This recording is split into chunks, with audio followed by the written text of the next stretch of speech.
The cargo bay of the Silver Crane smelled like rust and recycled air. Captain Taman wiped the sweat from his forehead as he checked the manifest on his datapad. Another routine run, another stack of credits that would barely keep his ship flying. He had learned long ago not to ask too many questions about what he carried. Medical supplies to the outer colonies, the contract said. That was enough. The orbital station above Viridis 9 rotated slowly outside his viewport. It was an ugly thing, all gray metal and blinking lights, but it served its purpose. Taman guided his ship into the docking bay with practiced ease. The magnetic clamps grabbed the Silver Crane with a dull thud that echoed through the hull. He was halfway through the docking paperwork when his ship's computer beeped a warning. Someone was requesting permission to board. Taman frowned at the screen. He was not expecting anyone. The communication screen flickered to life. A face appeared, insectoid and covered in dark chitin plates. The Kuthari. Taman's stomach tightened. The Kuthari were enforcers, bounty hunters, and generally the last people anyone wanted to see. They had 4 arms and compound eyes that saw everything. Their reputation for never giving up on a target was known across every system. Captain Taman's song of the Silver Crane. The Kuthari clicked in translated speech. We have authorization to search your vessel. Open your airlocks or we will cut through them. Taman considered his options. He could refuse, but that would only make things worse. The Kuthari did not make idle threats. He pressed the button to open the airlock. Come aboard, but I'm logging this as harassment in my report to the station. Log whatever you wish, human. 6 Kuthari warriors flowed through his airlock like liquid death. They moved with disturbing grace, their multiple arms carrying various scanning devices and weapons. Taman stood back and crossed his arms. He had nothing illegal on board. At least nothing he knew about. The lead Kuthari approached him. We are searching for a Valix fugitive. Intelligence suggests she may be hiding on vessels traveling this route. Taman's face remained neutral, but his heart beat faster. A Valix. He had not seen one of them since the war ended 15 years ago. The war that had taken 5 years of his life and left scars he still carried. I don't transport passengers, Taman said flatly. Just cargo. Check your scanner. The Kuthari did not respond. They spread throughout his ship, scanning every corner, every crate, every panel. Taman watched them with growing irritation. This was costing him time, and time was money. 20 minutes later, one of the Kuthari called out from the cargo hold. The sound sent a chill down Taman's spine. He followed the lead enforcer down to the lower deck. In the back corner of the cargo hold, behind several containers of medical supplies, the Kuthari had found something. A stasis pod. Taman stared at it in confusion. He had never seen it before. How long had it been there? This is not on your manifest, the lead Kuthari stated, its mandibles clicking with satisfaction. Because I did not put it there, Taman shot back. Someone must have loaded it during my last stop. The Kuthari did not care about his protests. One of them pressed a sequence of buttons on the pod's control panel. The top hissed and lifted slowly. White vapor poured out cold and thick. Through the mist, Taman saw a figure. She sat up slowly, coughing. Her skin was silver, almost metallic in the dim light. Her hair was long and white, falling across her shoulders. But it was her eyes that caught Taman's attention.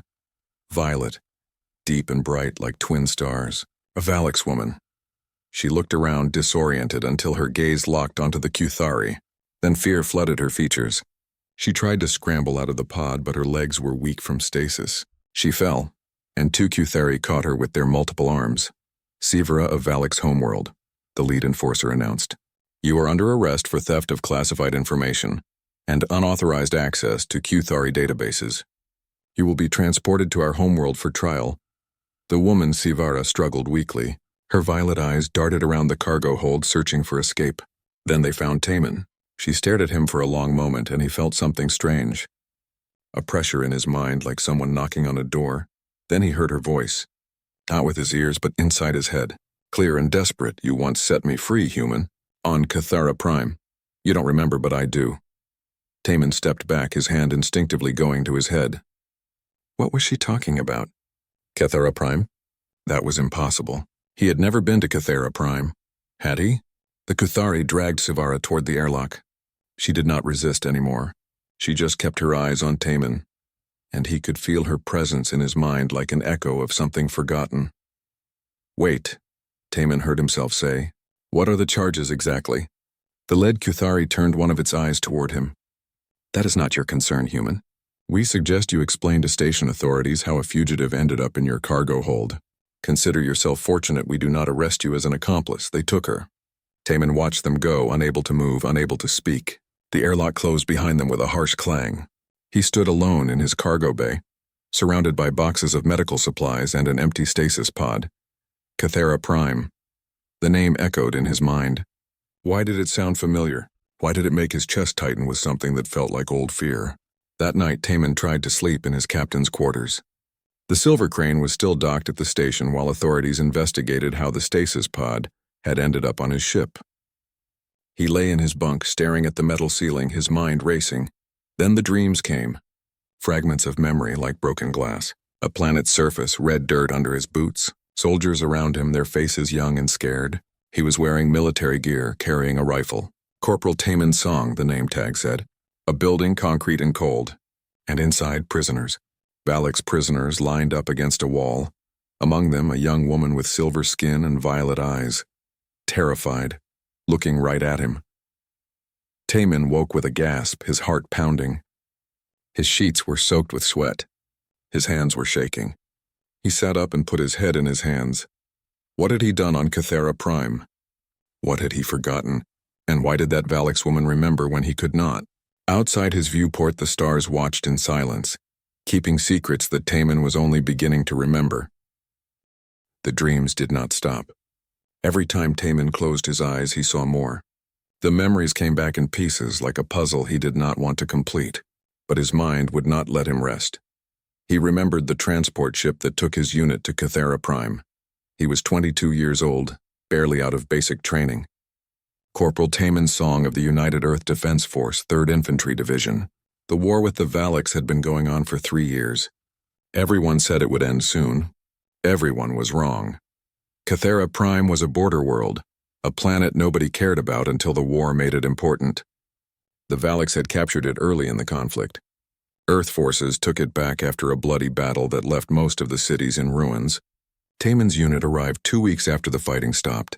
They were told they would help with peacekeeping and processing prisoners. He remembered his squad leader, a hard woman named Lieutenant Park. She had seen too much combat, done too many things that changed a person. Her eyes were empty, her voice flat. She gave orders like she was reading a shopping list. We have 63 Valix prisoners in the detention facility, she had said during the briefing. Command has decided they are too dangerous to transport. We are to process them. All of them. By the end of the day, one of the younger soldiers raised his hand. What does process mean, ma'am? Lieutenant Park stared at him. It means they do not leave this planet. Is that clear enough for you, Private? The room went silent. Taman felt his stomach turn. He looked at the other soldiers. Some looked sick. Others looked angry. A few looked like they did not care at all. These are the orders, Lieutenant Park continued. The Valix cannot be trusted. They are telepaths. They could influence guards, escape, and rejoin enemy forces. Command has decided this is the most efficient solution. Efficient solution. That was what they called murder now. Taman remembered walking to the detention facility. It was a concrete building, gray and cold, sitting on red dirt. The sky above was orange, filled with dust from the recent battles. His rifle felt heavy in his hands. Inside, the Valix prisoners waited. Most were soldiers, wounded and bandaged. But there were others too. Civilians who had been caught in the fighting. Medical staff who surrendered. Some were old. Some were young. All of them had that same silver skin and those violet eyes. They knew what was coming. Taman could see it in their faces. They stood in lines, quiet and dignified, waiting for death. Lieutenant Park started reading names. One by one, prisoners were taken to the execution chamber. It was quick, she said, painless, just a matter of activating the chamber and letting the air out. They would fall asleep and never wake up. Taman stood guard near the chamber controls. He was not pulling the trigger, but he was part of it.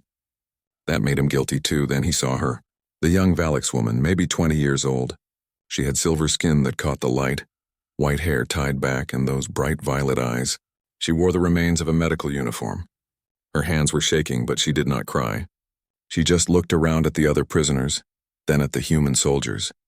Her eyes met Taman's. For a moment, neither of them moved.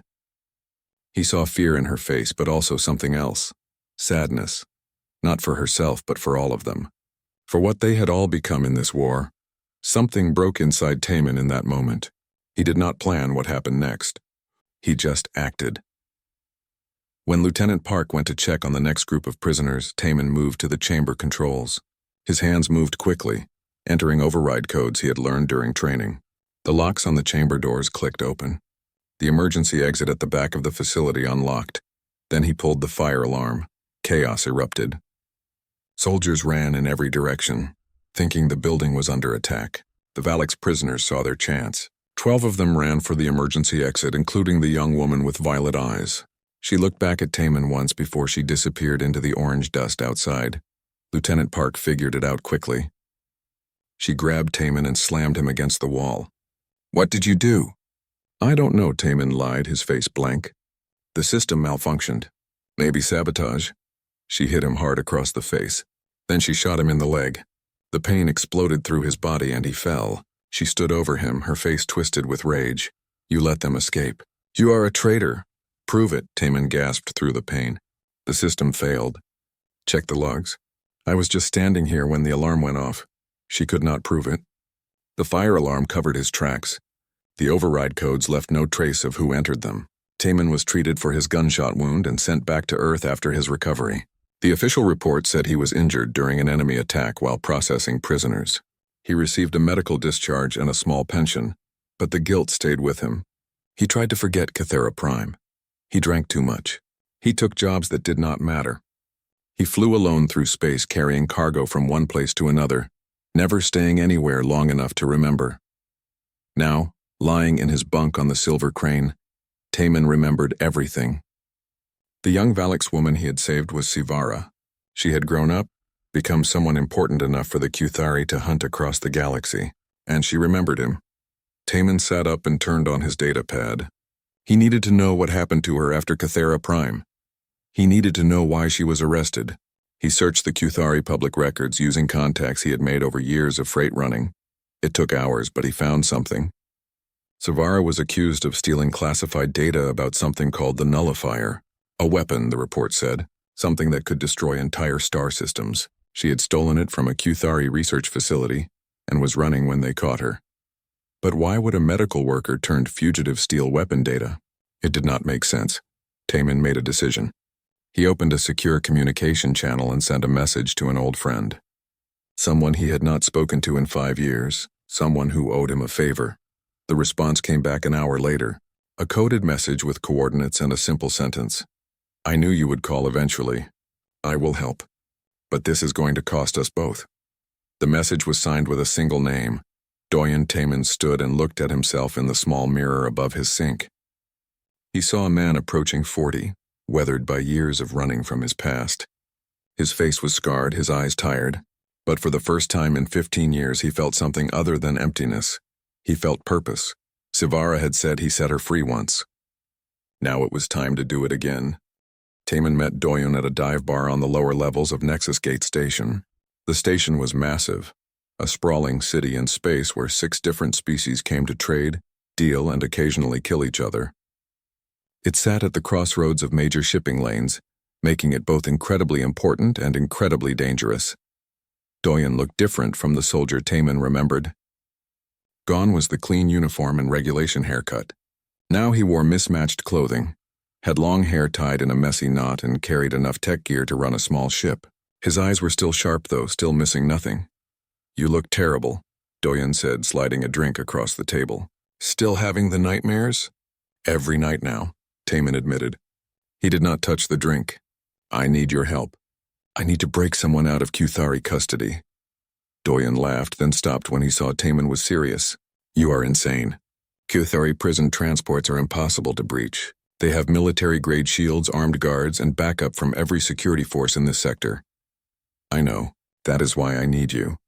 Doyen leaned back and studied his old friend. "Who is she? And do not tell me this is not about a woman." "I know that look." Taman told him everything. Cathera Prime, the executions, the escape. Sivara's message in his mind. The stolen data about the Nullifier. Doyen listened without interrupting, his expression growing darker. So you want to rescue a war criminal fugitive who stole data about a superweapon? Doyen summarized. And you expect me to help because we served together 15 years ago? I expect you to help because you know what we did during the war was wrong, Taman said quietly. I expect you to help because you are the one who told me to never let fear make me into a monster. Remember? After the incident on Talon Station? Doyen winced. He remembered. That was different, was it? They sat in silence for a moment. Then Doyen sighed and pulled out a datapad. Fine. But we need more than just the two of us. We need a pilot who can fly in situations that would kill anyone else. And we need someone who knows how to deal with the Valaks. I might know a pilot, Taman said. Her name is Hana. She flies supply runs to the outer colonies. Fast, reckless, and doesn't ask questions. Perfect. And for the Valaks expert? Taman hesitated. There is an old diplomat. His name is Wujin. He worked on the peace negotiations after the war ended. He knows Valaks culture, their language, their ways. If anyone can help us understand what Sivara stole and why, it is him. Doyen started typing on his datapad, pulling up files and schematics. All right. The Kuthari transport is scheduled to pass through Nexus Gate in 3 days. They will stop here for exactly 6 hours to refuel and transfer prisoners. That is our window. Over the next 2 days, Taman assembled his team. Hana was easy to convince. She was a Martian woman in her early 30s, with short black hair and reflexes enhanced by neural implants. She had been banned from half the stations in the sector for various piloting violations, but she was the best pilot Taman had ever seen. You are paying triple my usual rate, she said when he explained the job. And I want half up front. Breaking into Kuthari custody is not cheap. Deal. Wujin was harder. The old diplomat lived in a small apartment on the upper levels of Nexus Gate, surrounded by books and artifacts from dozens of worlds. He was in his 70s with gray hair and kind eyes that had seen too much. Why should I help you? Wujin asked after hearing Taman's story. The war is over. Peace is fragile. Actions like this could restart hostilities. Because something is wrong, Taman insisted. Sivara was a medical worker. Why would she steal weapon data? Unless it is not really about a weapon. Unless someone is lying. Wujin studied him for a long moment. Then he stood and pulled a book from his shelf. It was about Valaks history and culture. He opened it to a marked page. The Valaks have a concept called Kasara, Wujin explained. It means a debt that transcends time. If someone saves your life, you are bound to them across all circumstances. Sivara called to you because you saved her. She trusts you. That means something, so you will help? I will help. But not just for her. I will help because I spent 5 years trying to build peace. And I do not believe that peace includes lies and stolen weapons. If there is truth to uncover, we must find it. The plan came together. Doyen would hack the station's security systems and create a temporary blind spot in the detention level. Hana would position their ship at Docking Bay 17, ready for immediate departure. Wujin would use his diplomatic credentials to get them past the first security checkpoints, and Taman would go into the detention level alone to find Sivara. On the day of the operation, Taman stood in his quarters and checked his gear one last time. He carried a small plasma pistol, a hacking tool, and very little hope. This was the most dangerous thing he had ever attempted. If they failed, they would all be arrested or killed. But he could not stop thinking about Sivara's violet eyes. About the moment on Cathera Prime when she looked back at him before running. About the debt he owed to all the people he had failed to save. This is for them, he whispered to himself. For everyone who died because I was too afraid to act sooner. They moved through the station according to plan. Wujin's credentials got them past 3 security checkpoints. Doyen's hacking created a 40-second window when the security cameras would loop old footage. Taman slipped through a maintenance corridor and reached the detention level. Then everything went wrong. As Taman approached the holding cells, alarms began blaring. Red lights flashed through the corridor. He heard boots running, guards shouting. He pressed himself against the wall, his heart pounding. A voice came over his communicator. It was Doyen, and he sounded panicked. Taman, we have a problem. There is another team here. Human team, military. What? They are called Chimera Unit, Black Ops. They are here for Sivara too. And they just locked down the entire detention level. You are trapped. Taman looked down the corridor. At the far end, he could see figures in black armor approaching. They moved with military precision, weapons ready. And leading them was someone Taman recognized from his military days. Commander Seojin, a cold man known for completing missions no matter the cost. Taman had a choice. He could run and try to escape, or he could go forward and face whatever came next. He thought of Sivara locked in a cell somewhere nearby. He thought of the 12 prisoners who escaped Cathara Prime because he made a choice to do what was right, instead of what was easy. He started walking forward, toward the guards, toward Sivara, toward a truth he did not yet understand. Taman raised his hands as the black armored soldiers surrounded him, their weapons pointed at his chest, fingers ready on triggers. Commander Seojin walked through their ranks, his face showing no emotion. He wore the insignia of Earth's Special Operations Division, a unit that officially did not exist. Corporal Song, Seojin said, using Taman's old military rank. Or should I call you Captain now? I heard you haul freight these days. A waste of your skills, Commander. Taman replied carefully. I am just here to check on a friend. Seojin smiled, but there was no warmth in it. A friend who happens to be a Valix fugitive carrying stolen military intelligence. Interesting choice of friends. What do you want with her? The same thing you want. To recover the data she stole. The difference is, I have authorization from Earth Command. You are just a civilian interfering in military operations. Taman lowered his hand slowly. If you are here on official business, why the Black Ops unit? Why not just coordinate with the Kuthari? Seojin's smile faded. Because the Kuthari do not need to know what that data contains, and neither do you. Step aside, Song, this is your only warning. But Taman did not step aside. He had come too far to turn back now. I saved her life once. I will not let you take her to some black site where she disappears forever. Then you are a traitor. Again. Seojin gestured to his soldiers. Take him. Before they could move, an explosion rocked the detention level. The lights flickered and died, replaced by emergency red lighting. Smoke filled the corridor. Taman heard Doyen's voice in his earpiece shouting over static. That was me. I overloaded the power grid. You have maybe 2 minutes before backup generators kick in. Go. Taman did not hesitate. He dove through the smoke, using the chaos to slip past the confused soldiers. Behind him, Seojin shouted orders. Weapons fired, but the shots went wide in the darkness and smoke. Taman ran down the corridor, his lungs burning.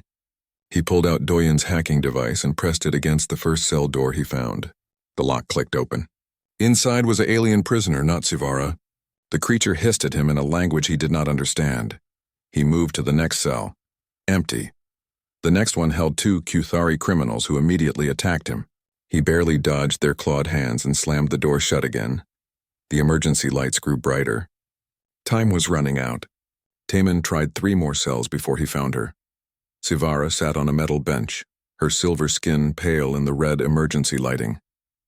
She looked up as the door opened, her violet eyes widening in recognition. She stood on shaky legs. You came, she said, her voice weak. I did not think you would remember. I remember everything now, Taman said, offering his hand. Can you walk? She took his hand. Her skin was cold to the touch. They have been questioning me for days, using drugs, devices. They wanted to know where I hid the data. Where is it? She tapped her temple. In here. I memorized everything and destroyed the physical copies. It is the only thing keeping me alive. Taman heard boots approaching. Seojin's soldiers were coming. He pulled Sivara into the corridor and they started running toward the maintenance exit. But more soldiers appeared ahead, cutting off their escape. They were trapped between 2 groups of armed humans. Taman pulled Sivara behind him, his small pistol feeling useless against military-grade weapons. This was it. He had failed. Then Sivara stepped forward. She raised her hands and Taman felt that pressure in his mind again. But this time it was not just directed at him. It spread out like a wave, touching the minds of every soldier in the corridor. The soldiers stopped moving. Their weapons lowered. Their eyes went blank, unfocused. They stood like statues caught in whatever telepathic grip Sivara had on them. Run! Sivara gasped, her face showing the strain.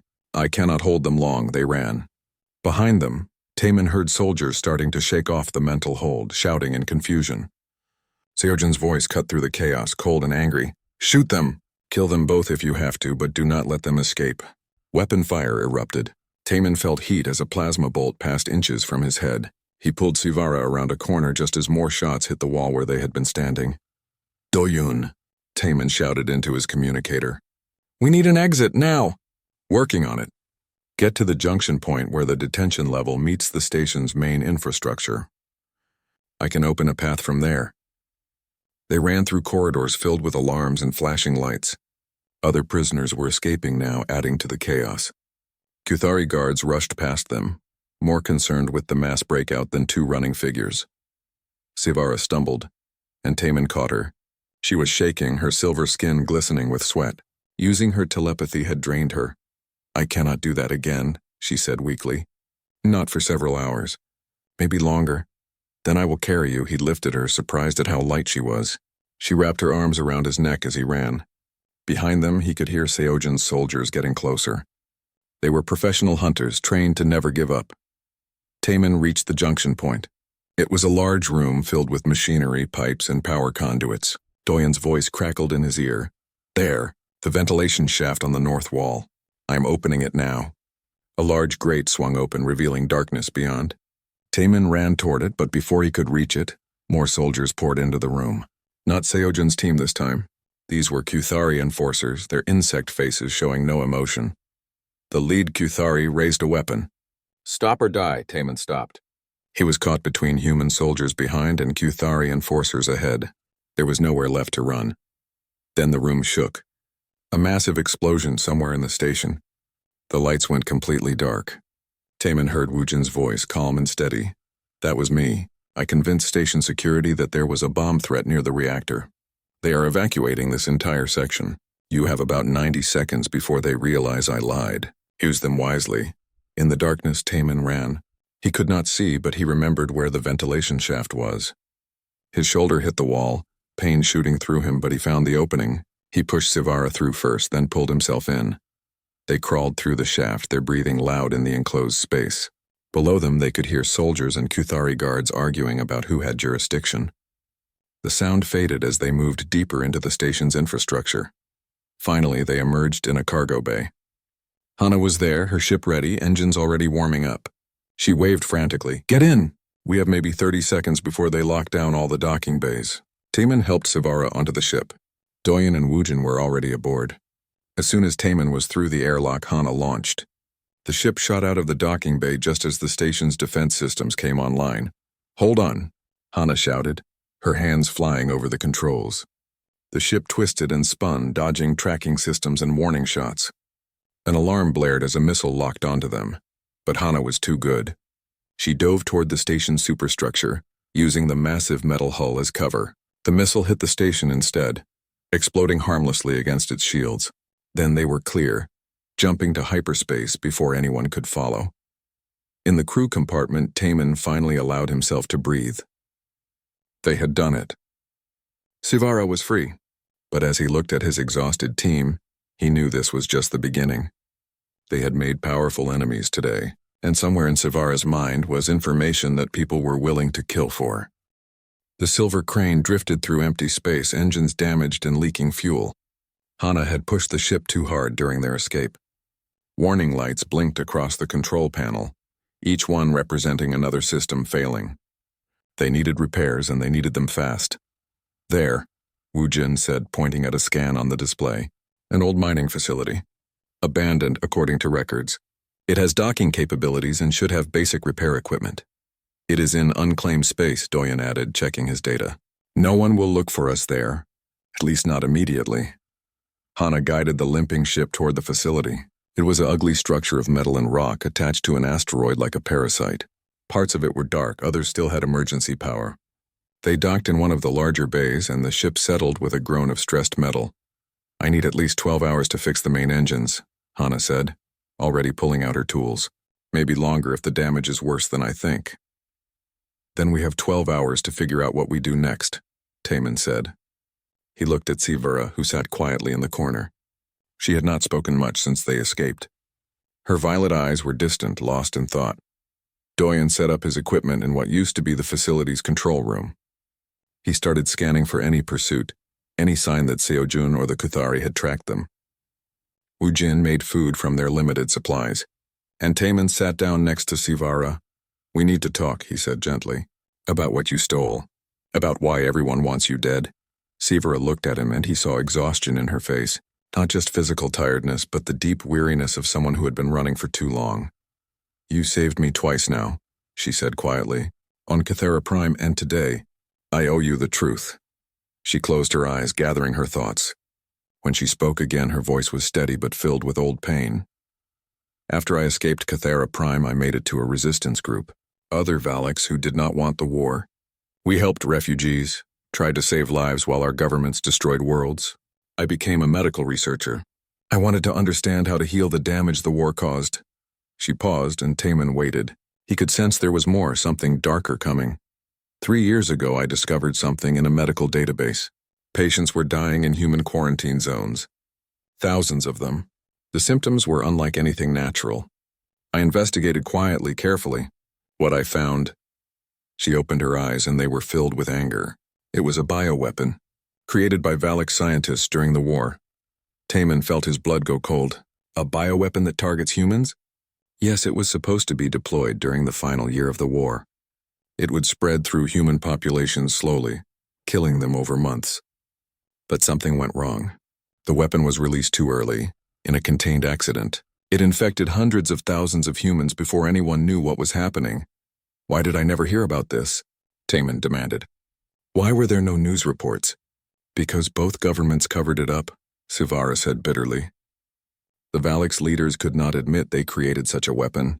It would have violated every treaty, every law of war, and the human leaders could not admit they were vulnerable. So they sealed the infected populations in quarantine zones and told everyone it was a natural plague. Wu Jin had stopped cooking and was listening now, his face pale. How many people are in these quarantine zones? At least 5 million humans, Sivara said. Spread across 12 different colonies. They have been dying slowly for 3 years while both governments pretend nothing is wrong. Taman stood up, his hands shaking with rage. And the nullifier data? What is it, really? It is not a weapon, Sivara said. It is the cure. I found it in a Kuthari research facility. They were studying Valak's bioweapons, trying to understand them. They developed a treatment that could save everyone in the quarantine zones. But the Kuthari were selling this information to the highest bidder instead of sharing it freely. The room was silent. Taman looked at Doyen, who had stopped typing and was staring at his screen in shock. He looked at Wu Jin, who had tears in his eyes. And he looked back at Sivara, understanding finally why she had risked everything. You stole the cure to save them, Taman said. The humans who are dying? I stole it to save everyone, Sivara corrected. Because that is what healers do. We do not choose sides. We do not let politics decide who lives and who dies. But if you release this cure, everyone will know about the bioweapon, Wu Jin said slowly. Both governments will be exposed. There could be riots, revolutions. The peace we worked so hard to build could collapse. The peace is built on lies, Sivara said firmly.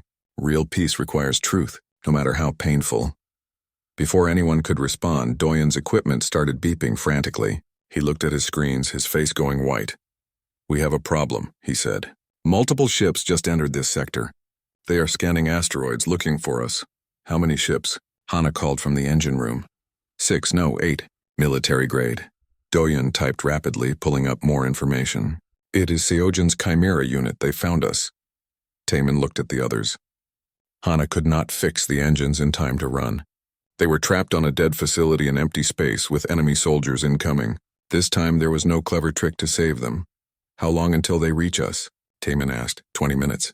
Maybe less. Taman made a decision. He turned to Sivara. Give me the cure data. All of it. What are you going to do? I am going to broadcast it. To everyone. Every news network, every government database, every public channel I can reach. If we are going to die here, at least the truth will survive. Doyen stood up. That will work. I can boost the signal, make sure it reaches far enough that they cannot stop it. But Taman, they will kill us for this. They will kill us anyway, Taman said. At least this way it means something. Sivara stood and placed her hand on Taman's face. He felt that familiar pressure in his mind, but this time it was not words. It was images, memories, data. The entire cure flooded into his consciousness. He gasped at the sensation, his head filling with information he could barely understand. When she removed her hand, he staggered. Wu Jin caught him. I gave you everything, Sivara said. The cure, the evidence, all of it. You are right. If we die, the truth must live. Taman walked to Doyen's station. His head was pounding, but he could feel the information there waiting to be shared.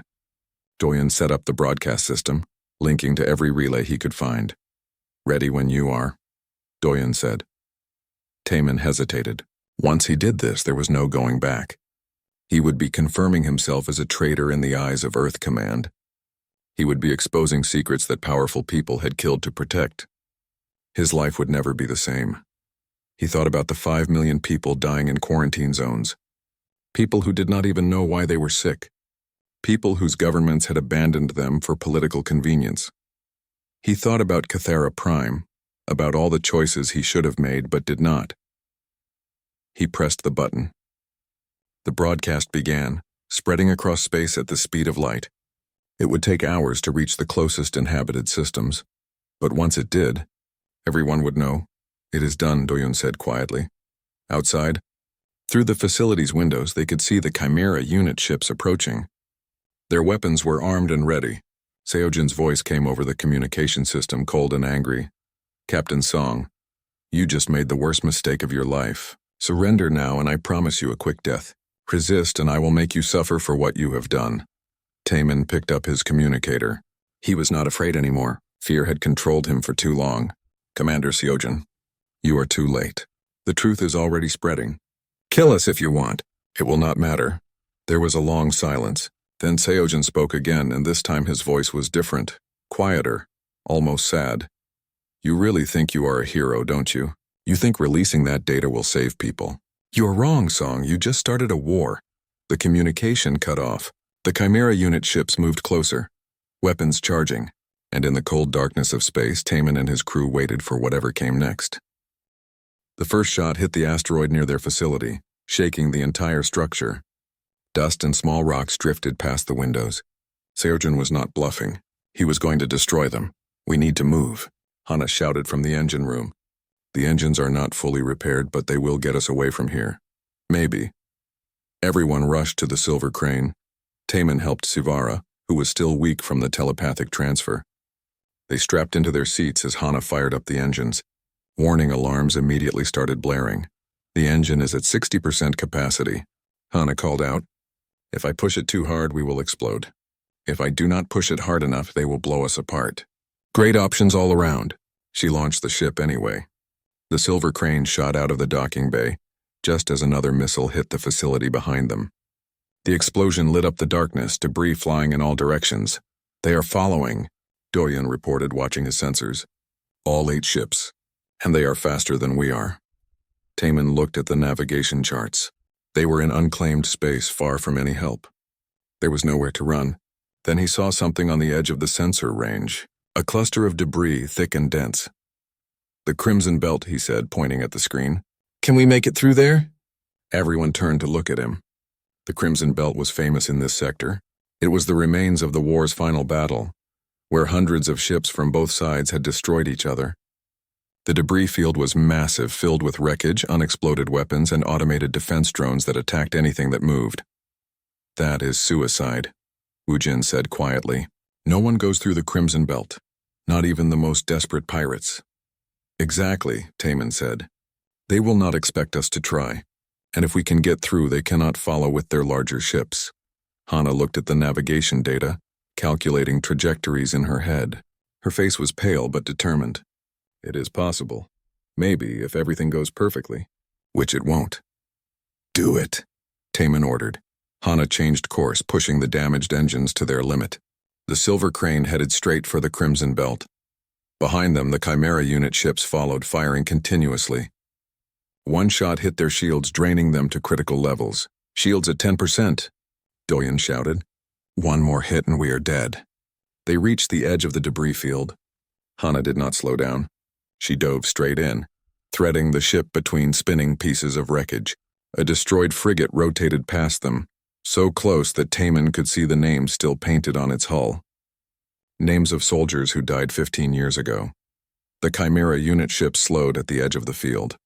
They were larger, less agile, but they did not give up. 4 of them entered the debris field, determined to finish what they started. Then the defense drones woke up, ancient automated weapons from the war, still following their last orders. "Protect this territory. Destroy all intruders. They rose from the wreckage like angry ghosts, their weapon systems activating. The drones did not care who was human and who was not. They just saw targets. They fired on everyone. The Chimera unit ships had to break off their pursuit to defend themselves. Explosions lit up the debris field as missiles and plasma fire filled the space. We have our own problems, Hana yelled. 3 drones were targeting the Silver Crane, their old but still deadly weapons tracking the ship. Doyen, can you hack them? Taman asked. I can try. Doyen worked frantically at his console, trying to break into the drone's ancient systems. These are old Earth military codes. I know these systems. I helped design some of them. A missile launched from one of the drones. Hana twisted the ship sideways, barely avoiding it. The missile hit a piece of wreckage instead, causing a chain reaction of explosions. Got one, Doyen shouted triumphantly. One of the drones stopped attacking and drifted away, its systems shut down. Working on the others. But the drones were not their only problem. More wreckage was ahead, denser than before. Hana was flying through gaps barely wider than their ship. One wrong move and they would crash. I need less weight, Hana called out. We are too heavy for these maneuvers. We need to jettison something. Jettison the cargo bay, Taman ordered. Everything we are carrying. Do it now. Doyen hit the release. The cargo bay detached, drifting away behind them. The ship became lighter, more responsive. Hana used the improved handling to dodge between 2 colliding pieces of debris, then spun the ship to avoid another drone. Second drone down, Doyen announced.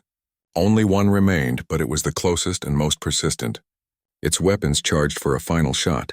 Then Sivara stood up. She was shaking, barely able to walk, but she moved to the communication station. She placed her hands on the console and closed her eyes. What are you doing? Taman asked. The drones are not truly alive, Sivara said, her voice strained. But they have electronic minds. Simple mechanical thoughts. I can touch those thoughts. She was using her telepathy on a machine. Taman had never heard of such a thing. But the drone stopped firing. It hung in space, its systems confused by the alien presence in its programming. Then it slowly turned away and drifted back into the debris field. Sivara collapsed. Taman caught her before she hit the floor. She was unconscious, her breathing shallow. We are through, Hana announced. We made it to the other side of the Crimson Belt. Behind them, the Chimera unit ships were still fighting drones and debris. They would not be able to follow for a while, if at all, but their celebration was short. Doyen's sensor started beeping again. New contacts ahead of them this time. Please tell me those are not more enemies, Wujin said tiredly. Doyen studied his screen, then his face showed surprise. They are Valix ships. A small fleet. They are hailing us. Answer them, Taman said, still holding the unconscious Sivara. The communication screen activated. A Valix woman appeared, older than Sivara, with silver hair and commanding violet eyes. She wore robes that marked her as someone important. Human vessel Silver Crane, she said in perfect English. My name is Leora. I am the leader of the Free Valix Coalition. We have been tracking the broadcast you sent. We know you carry Sivara. We offer you protection and safe passage to our homeworld. Taman was suspicious. Why would you help us? Leora smiled, and it was a sad smile. Because I was one of the 12 prisoners who escaped Cathera Prime 15 years ago. Because a human soldier named Taman Song saved my life. And because it is time to repay that debt. Taman felt tears in his eyes. All those years he thought his choice on Cathera Prime had not mattered. But it had mattered. The 12 prisoners he saved had become leaders, teachers, healers. They had worked for peace while he ran from his guilt. We need medical help, Taman said. Sivara is hurt, and we need somewhere safe to plan what comes next. You will have both, Leora promised. Follow our ships. We will protect you. The Valix fleet formed an escort around the Silver Crane. Taman looked down at Sivara, still unconscious in his arms. They had made it through the Crimson Belt. They had survived Seojun's attack. And now they were heading to the Valix homeworld, the heart of what used to be enemy territory. He thought about the broadcast spreading across space, about the millions of people who would soon know the truth, about the governments who would be exposed, about the changes that were coming. Wujin sat down next to him. The old diplomat looked exhausted but also relieved.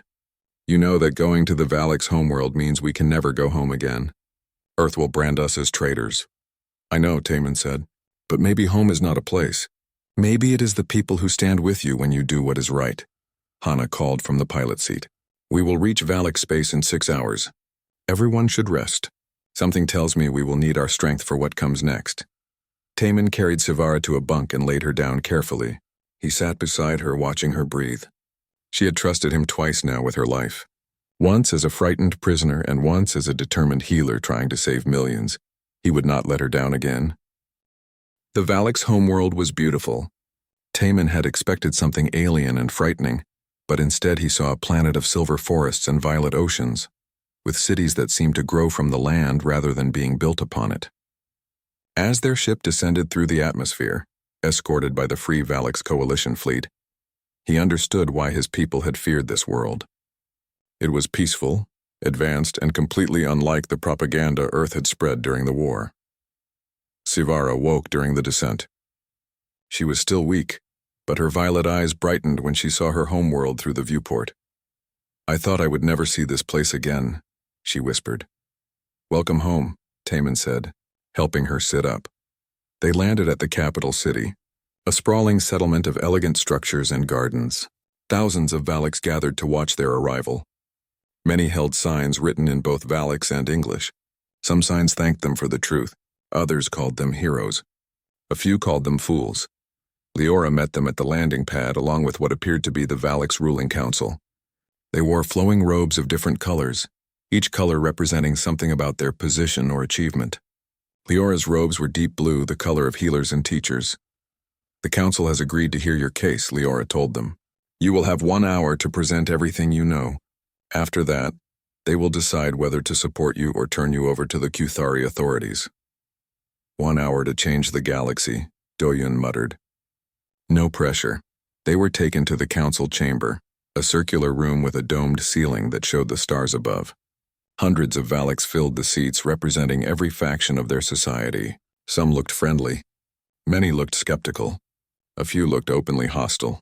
Sivara stood before them with Taman at her side. She was the one who had stolen the cure, who had exposed the conspiracy. She would speak first. My people, Sivara began, her voice carrying through the chamber. I stand before you accused of theft, of betraying secrets, of endangering our peace with other species. These accusations are true, but I would do it again. Because peace built on lies is no peace at all. She told them everything. The bioweapon created by Valak scientists, the millions of humans dying in secret quarantine zones, the cure that was being sold to the highest bidder instead of being freely shared. As she spoke, gasps and angry murmurs filled the chamber. When she finished, the head of the council, an ancient Valaks with pure white hair, spoke. If what you say is true, our government committed crimes against all sentient life. But you have only your word. Where is your proof? I gave the proof to him, Sivara said, gesturing to Taman. A human who saved my life twice, who proved that not all humans are our enemies. Taman stepped forward. His hands were shaking, but he forced himself to speak clearly. My people have a saying, the truth will set you free. But first it will make you very uncomfortable. What Sivara told you is true, and I can prove it.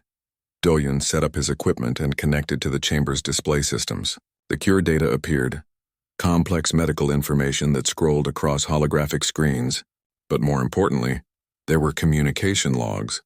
Classified messages between Valak's military leaders and human military leaders.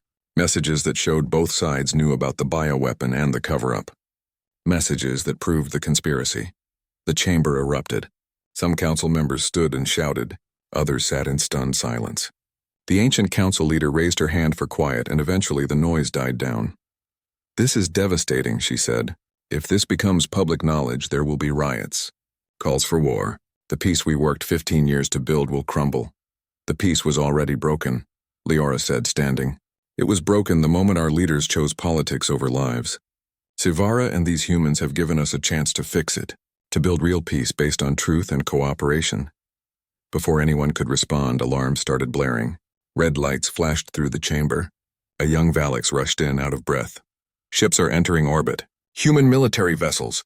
They are demanding we turn over the fugitives or face consequences. The council dissolved into chaos. Some members called for Sivara and Taman to be arrested immediately. Others demanded they be protected. Security guards moved toward Taman and his crew, unsure of what to do. Then the chamber doors burst open, and Commander Seojin walked in. followed by a full squad of Chimera unit soldiers.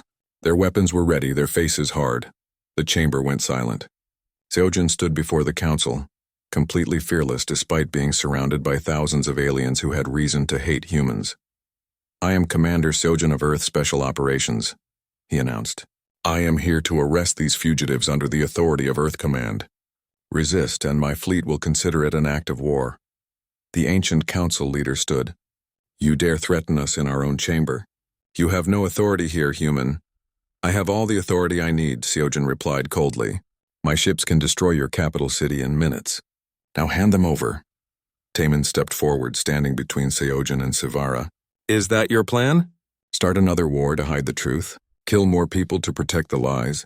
"I am following orders," Seojin said. "Something you never learned to do, Song." "I learned something better," Taemin replied. "I learned to think for myself." Seojin raised his weapon, pointing it at Taemin's chest. "Last chance. Step aside or die." Taemin did not move. He heard Hana and Doyen move up beside him, standing with him. Wu Jin joined them, the old diplomat willing to die for what was right. And finally, dozens of Valaks stood as well, forming a wall of bodies between the soldiers and Sivara. Seojin's finger tightened on the trigger. The moment stretched, tense and terrible. Then his communicator beeped.